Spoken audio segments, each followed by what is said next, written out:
Item ಯಾವುದೇ ಇರಲಿ try ಮಾಡಿ ಆಚಿ ಚಿಕನ್ ಮಸಾಲಾ. ಆಚಿ ಚಿಕನ್ ಮಸಾಲಾ. ಮಹಾರಾಷ್ಟ್ರದ ಪಶ್ಚಿಮ ಘಟ್ಟ ಭಾಗದಲ್ಲಿ ಧಾರಾಕಾರವಾಗಿ ಮಳೆ ಆಗ್ತಾ ಇರುವಂತ ಕಾರಣಕ್ಕಾಗಿ ಸದ್ಯ ಕೃಷ್ಣಾ ನದಿ ತಟದಲ್ಲಿ ಪ್ರವಾಹದ ಭೀತಿ ಶುರುವಾಗಿರುವಂತದ್ದು. ಅದರಲ್ಲೂ ಚಿಕ್ಕೋಡಿ ಉಪವಿಭಾಗ ವ್ಯಾಪ್ತಿಯಲ್ಲಿ ಕೂಡ ಸಾಕಷ್ಟು ಸೇತುವೆಗಳು ಜಲಾವೃತಗೊಂಡಿರುವಂತದ್ದು. ನಾನೀಗ ಕೃಷ್ಣಾ ನದಿಯ ದಂಡೆ ಮೇಲೆ ಇದ್ದೇನೆ. ಬೆಳಗಾವಿ ಜಿಲ್ಲೆಯ ಚಿಕ್ಕೋಡಿ ತಾಲೂಕಿನ ಮಾಂಜ್ರಿ ಗ್ರಾಮದ ಹೊರವಲಯದಲ್ಲೇ ಹರಿದು ಹೋಗುವಂತಹ ಈ ಒಂದು ಕೃಷ್ಣಾ ನದಿ ಎಷ್ಟರ ಮಟ್ಟಿಗೆ ತನ್ನ ರೌದ್ರ ನರ್ತನವನ್ನು ತೋರ್ತಾ ಇದೆ ಅನ್ನುವಂಥದ್ದನ್ನು ತೋರಿಸ್ತಾ ಹೋಗ್ತೇನೆ. ಈ ಒಂದು ದೃಶ್ಯಾವಳಿಗಳನ್ನು ನೋಡಿದ್ರೆ ಬಹುತೇಕ ಎಲ್ಲಿ ಕನ್ನ ಹಾಯಿಸಿದ್ರು ಕೂಡ ನೀರೇ ಕಾಣಿಸ್ತಾ ಇರುವಂಥದ್ದು. ಕಳೆದ 5 ದಿನಗಳ ಹಿಂದೆ ಇಲ್ಲೆಲ್ಲೂ ಕೂಡ ನೀರು ಕಾಣೋಕ್ಕೂ ಕೂಡ ಸಿಗುತ್ತಿರಲಿಲ್ಲ. ಆದರೆ ಈಗ ಪಶ್ಚಿಮ ಘಟ್ಟ ಭಾಗದಲ್ಲಿ ಧಾರಾಕಾರವಾಗಿ ಮಳೆ ಆಗ್ತಾ ಇರುವಂಥ ಕಾರಣಕ್ಕಾಗಿ ಸದ್ಯ ಈಗ ಸಾಕಷ್ಟು ಪ್ರಮಾಣದಲ್ಲಿ ನೀರು ಹರಿದು ಬರ್ತಾ ಇರುವಂಥದ್ದನ್ನು ನೀವೀಗ ದೃಶ್ಯಾವಳಿಗಳಲ್ಲಿ ನೋಡ್ಬೋದಾಗಿದೆ. ಮತ್ತೊಂದು ಕಡೆ ನದಿ ತನ್ನ ಒಡಲನ್ನು ಬಿಟ್ಟು ಬೇರೆ ಕಡೆ ಹರಿದು ಹೋಗ್ತಾ ಇರುವಂಥದ್ದನ್ನು ಕೂಡ ಗಮನಿಸ್ಬೋದಾಗಿದೆ. ಈ ಒಂದು ನನ್ನ ಎಡಭಾಗದಲ್ಲಿ ದೃಶ್ಯಾವಳಿಗಳನ್ನು ನೋಡ್ಬೋದಾಗಿದೆ ನೀವು. ಅಲ್ಲಿ ಕಬ್ಬನ್ನು ಬೆಳೆಯಲಾಗಿದೆ, ಅದರ ಜೊತೆಗೆ ಬೇರೆ ಬೇರೆ ಬೆಳೆಗಳನ್ನು ಕೂಡ ಬೆಳೆಯಲಾಗಿತ್ತು. ಆದರೆ ಈಗ ನದಿಯ ನೀರು ಒಳಭಾಗದಲ್ಲಿ ಬಿಟ್ಟು ಹೊರಭಾಗಕ್ಕೆ ಹೋಗಿರುವಂಥದ್ದನ್ನು, ಮತ್ತೊಂದು ಕಡೆ ವಿದ್ಯುತ್ ಕಂಬಗಳು ಕೂಡ ಈಗಾಗಲೇ ಮುಳುಗಡೆ ಆಗಿರುವಂಥದ್ದು. ನದಿ ತಟದಲ್ಲಿದ್ದಂತಹ ಒಂದು ಕಡೆ ಜಮೀನುಗಳು ಮುಳುಗಡೆ ಆಗ್ತಾ ಇದ್ದಾವೆ, ಅದರ ಜೊತೆಗೆ ವಿದ್ಯುತ್ ಕಂಬಗಳು ಕೂಡ ಮುಳುಗಡೆ ಆಗ್ತಾ ಇರುವಂಥದ್ದು. ಅದರ ಜೊತೆಗೆ ರೈತರು ಬಳಸ್ತಾ ಇದ್ದಂತಹ ಏನು ಮೋಟಾರ್ಗಳು ಕೂಡ ಈಗಾಗಲೇ ನದಿ ನೀರಿನಲ್ಲಿ ಕೊಚ್ಚಿ ಹೋಗಿಕೊಂಡು ಹೋಗುವಂಥ ಆತಂಕ ಕೂಡ ರೈತರಿಗೆ ಶುರುವಾಗಿರುವಂಥದ್ದು.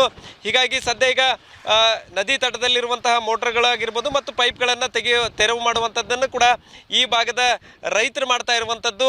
ಒಟ್ಟಿನಲ್ಲಿ ಮಹಾರಾಷ್ಟ್ರದಲ್ಲಿ ಇನ್ನೂ ಕೂಡ ಮಳೆಯ ಅಬ್ಬರ ಮುಂದುವರೆದಿದೆ. ಚಿಕ್ಕೋಡಿ ಭಾಗದಲ್ಲಿ ಮಳೆ ಕಡಿಮೆ ಇದ್ದರೂ ಕೂಡ ಇದರ ಅಷ್ಟರ ಮಟ್ಟಿಗೆ ಎಫೆಕ್ಟ್ ಈ ಭಾಗದಲ್ಲಿ ಮಳೆಯ ಎಫೆಕ್ಟ್ ಇರದೇ ಇದ್ರೂ ಕೂಡ ಮಹಾರಾಷ್ಟ್ರದ ಮಳೆಯ ಎಫೆಕ್ಟು ಸದ್ಯ ಈಗ ಕೃಷ್ಣಾ ನದಿ ಮೂಲಕ ಈ ಭಾಗದ ಜನರಿಗೆ ತಲುಪ್ತಾ ಇರುವಂಥದ್ದು. ಸದ್ಯ ನಮ್ಮ ಜೊತೆಗೆ ಇಲ್ಲಿರುವಂತಹ ಸ್ಥಳೀಯರಿದ್ದಾರೆ, ಅವ್ರನ್ನ ಮಾತಾಡ್ತೇನೆ ಯಾವ ರೀತಿಯಾದಂಥ ಪರಿಸ್ಥಿತಿ ಎದುರಿಸ್ತಾ ಇದ್ದಾರೆ ಅಂತೇಳಿ. ಸರ್, ಈಗ ಕೇವಲ 4 ದಿನದಲ್ಲಿ 1 ಲಕ್ಷ ಕ್ಯೂಸೆಕ್ ನೀರು ಕೃಷ್ಣಾ ನದಿಗೆ ಬಂದಿದೆ. ಇದ್ರ ಎಫೆಕ್ಟ್ ಯಾವ ರೀತಿ ಇರ್ಬೋದು ಸರ್? ಈಗ ಇಫೆಕ್ಟ್ ಅಂದರೆ ಮಹಾರಾಷ್ಟ್ರದಾಗ ಮಳೆ ಸತತ್ ಮಳೆ ಐತ್ರಿ. ಅದು ಮಳೆ ನಮ್ಮ ಕಡೆ ಮಳೆ ಕಡಿಮೆ ಇದ್ರೆ ಭೀ ಇಫೆಕ್ಟ್ ಅಂದರೆ ಎಲ್ಲ ಬೆಳೆಗಳೆಲ್ಲ ನೀರಾಗ ಕೊಚ್ಚಿ ಹೋಗ್ಯಾವ ರೀ, ಮೋಟ್ರುಗಳು ತೆಗ್ದಿದ್ದೇವೆ ರೀ. ಅದರಿಂದ ರೈತರ ಆರ್ಥಿಕ ಸಂಕಷ್ಟದಲ್ಲಿ ಇದ್ದಾರೆ.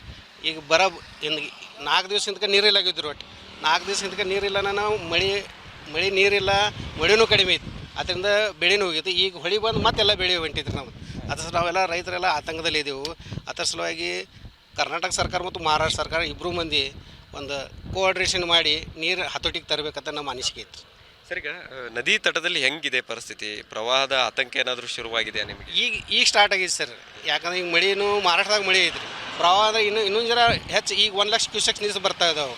ಮತ್ತು ಹೆಚ್ಚಿಗೆ ಬಂದಾದರೆ ಪ್ರವಾಹ ಬರೋ ಚಾನ್ಸಸ್ ಇದೆ. ಅದ್ರ ಸಲುವಾಗಿ ಈಗ ನೋಡಲ್ ಅಧಿಕಾರಿಗಳು ಬಂದು ಎಲ್ಲರಿಗೂ ಜನರಿಗೆ ಎಚ್ಚರಿಕೆ ಕೊಟ್ಟಿದ್ದಾರೆ. ನೀವು ಸುರಕ್ಷಿತ ಸ್ಥಳ ಹೋಗ್ರಿ ಅಂತ ಹೇಳಿದಾರೆ ಅವ್ರು. ಆದರೂ ಇನ್ನೂ ಅಷ್ಟೇನು ಪ್ರವಾಹ ಬದಲೇ ಇನ್ನೊಂದು 2 ದಿವಸ ಹೆಚ್ಚಿಗೆ ಮಳೆ ಬರ್ತಂದರೆ ಪ್ರವಾಹ ಎದುರಿಸ್ತದೆ. ಬೆಳೆ ಯಾವುದೆಲ್ಲ ನಿಮಗೆ? ಕಬ್ಬು, ಶೇಂಗಾ, ಮೆಕ್ಕೆ ಇವೆಲ್ಲ ಬೆಳೆ ಎಲ್ಲ ಒಳಿದಂಡೆವೆಲ್ಲ ಹೋಗಿದ್ದಾರೆ. ದನಗಳು ಮೇವು ಸದ ಇಲ್ಲ ಸರಿ.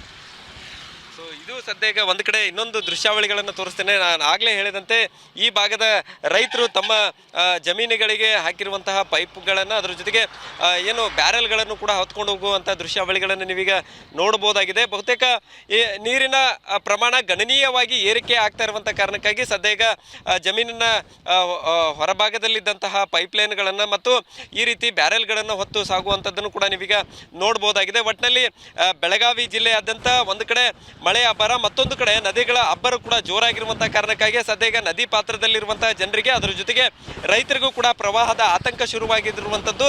ಸೊ ಮುಂಜಾಗ್ರತಾ ಕ್ರಮವಾಗಿ ನದಿ ಪಾತ್ರದಲ್ಲಿರುವಂತಹ ಜನರು ಎಲ್ಲರೂ ಕೂಡ ಅಲರ್ಟ್ ಆಗಿರಬೇಕು, ಯಾರು ಕೂಡ ನದಿಗೆ ಇಳಿಬಾರ್ದನ್ನುವಂಥ ಎಚ್ಚರಿಕೆ ಕೂಡ ಈಗಾಗಲೇ ಜಿಲ್ಲಾಡಳಿತ ಕೊಟ್ಟಿರುವಂಥದ್ದು. ಕ್ಯಾಮರಾಮನ್ ಸದಾಶಿವ ಜೊತೆ ಸಹದೇವ್ ಮನೆ, TV9 ಬೆಳಗಾವಿ.